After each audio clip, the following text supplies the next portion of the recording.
इस वक्त की बड़ी खबर आपको बता दें, दक्षिणी लेबनान में आईडीएफ के हमले के बाद भगदड़ मच गई है। हजारों की तादाद में लोगों का बेरूत की तरफ कूच। पलायन के चलते सड़कों पर कारों का जाम साफ तौर पर देखा जा सकता है।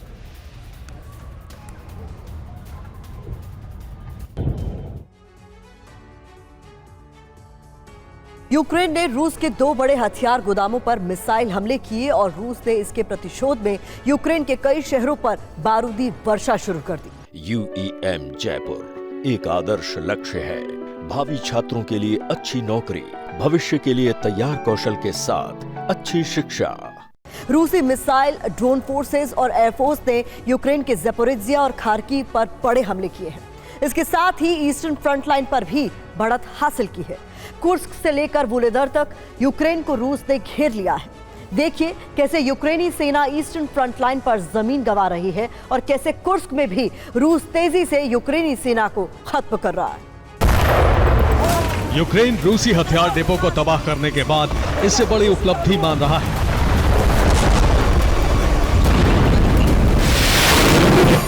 लेकिन रूस ने एक बार फिर यूक्रेन पर मिसाइलों की बरसात शुरू करके ये साबित कर दिया कि ना हथियारों की कमी हुई, ना ही हौसले पर चोट लगी।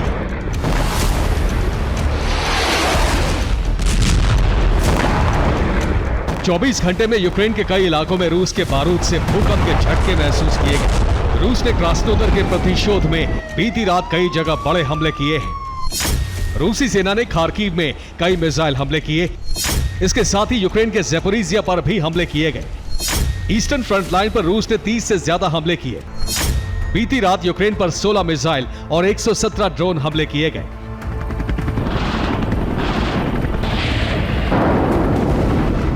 रूसी बारूद का कहर सबसे ज्यादा ज़पोरिज्जिया पर बरसा।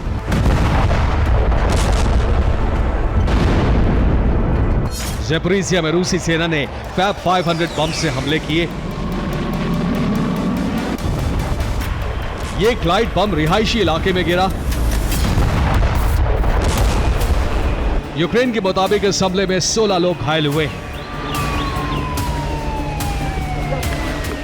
ज़पोरिज्जिया प्रशासन के मुताबिक बीती रात शहर में 6 जगहों पर रूस ने हमले किए हैं।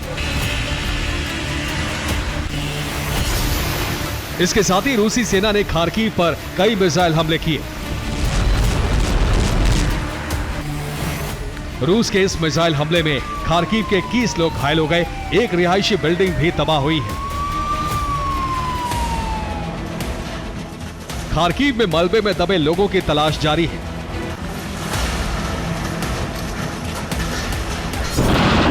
खार्किव और ज़पोरिज्जिया पर रूस ने हमले एक रणनीति के तहत किए हैं। रूस का प्लान है कि इन सर्दियों में यूक्रेन को आत्मसमर्पण के लिए मजबूर किया जाए। दरअसल ज़पोरिज्जिया न्यूक्लियर पावर प्लांट से पूर्वी यूक्रेन को बिजली सप्लाई होती है।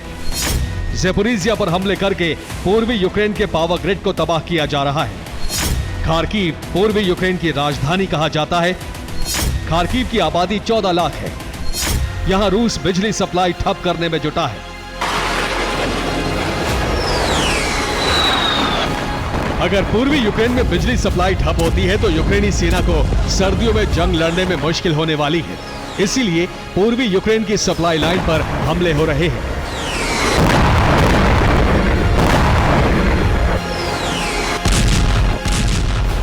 रूस ने पूर्वी यूक्रेन में बिजली सप्लाई ठप करने के लिए इस हफ्ते 1000 से ज्यादा ड्रोन हमले किए हैं।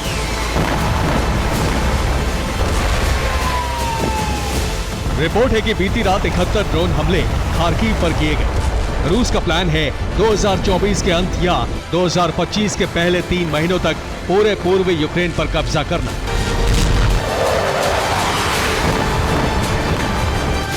इसीलिए कुर्स्क में हमला होने के बावजूद रूस ने अपने नियमित सैनिकों को यूक्रेन की ईस्टर्न फ्रंट लाइन से नहीं हटाया और जंग भी तेज कर दी।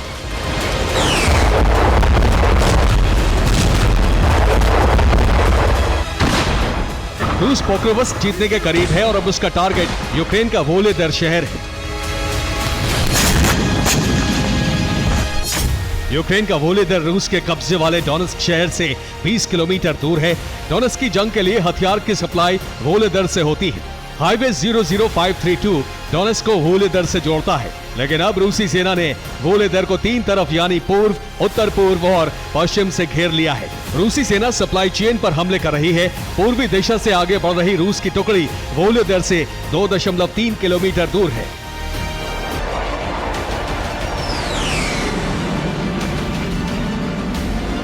अगर वोलोदर पर रूसी सेना का कब्जा होता है तो यूक्रेन को अपनी सप्लाई हब पीछे हटानी होगी और रूस डोनेट्स्क को सुरक्षित कर लेगा।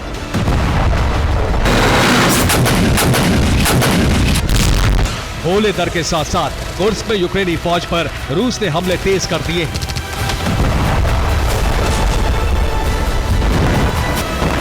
कुर्स्क में रूसी वायुसेना जबरदस्त एक्शन में है। कुर्स्क में रूसी वायुसेना ने 20 जगह हमले किए हैं। इनमें यूक्रेनी सेना के कैंप तबाह हो गए हैं। इसके साथ ही कई सैन्य वाहन और टैंक भी नष्ट हो गए। बीते 24 घंटे में कुर्स्क में यूक्रेन के 380 सैनिक मारे गए हैं।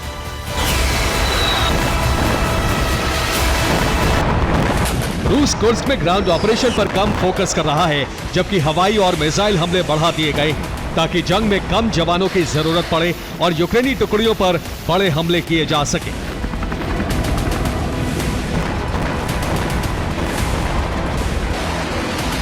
रूसी मीडिया का दावा है कि यूक्रेनी सेना बड़े हमलों की वजह से तेजी से मैदान छोड़ रही है।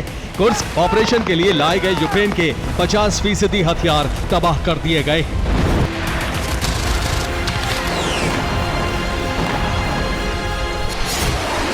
Bureau report, TV9, Bharatvarsh.